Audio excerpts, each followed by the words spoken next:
त्यांच्या मार्फत मोहम्मद पैगंबराचं बिल हे विधानसभेमध्ये सादर करण्यात आलेलं आहे। हे सादर करण्यात आलेलं आहे।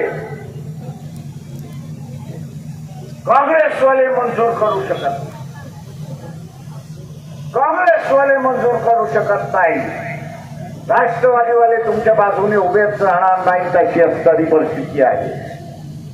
आणि म्हणून मी म्हणालो होतो या महाराष्ट्रामध्ये 32 जागा अशा आहेत, 32 जागा अशा आहेत की ज्या 32 जागेवरती एका बाजूला एकनाथ शिंदे शिवसेना यांचा उमेदवार आहे आणि दुसऱ्या बाजूला उद्धव ठाकरे शिवसेना यांचे असणारे उमेदवार आहेत एकमेकांच्या विरोधात। तिसरा उमेदवार तिथे असणारा पर्याय उमेदवार जो आहे तो वंचित बहुजन आघाडीचा उमेदवार। मी इथल्या आव्हान करतो, मी इथल्या काशीनं आव्हान करतो, मी इथल्या उलेमानं आव्हान करतोय, मोहम्मद पैगंबराबद्दल जे असताना वाईट केलं जातं ते थांबलं पाहिजे की नाही याचा पहिल्यांदा निर्णय आहे। जो अपशब्द वापरला जातो तो थांबला पाहिजे की नाही याच्या पहिल्यांदा असणारा निर्णय करा। माझं आव्हान आहे मलकापूरचा उमेदवार डॉक्टर जमीर आणि खामगावचे असणारे उमेदवार देवराव हिवराळे हे दोघंही निवडून गेले तर मोहम्मद पैगंबराचं बिल मंजूर झाल्याशिवाय राहणार नाही हे लक्षात घ्या। तेव्हा मुस्लिम समुदायाला माझं आव्हान आहे,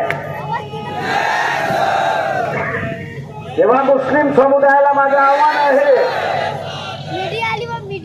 की मोहम्मद पैगंबराबद्दल असताना जे वाईट केल्या जातात त्याच्यातून दंगली होतात, पोरं पकडल्या जातात, सगळ्याच होतात।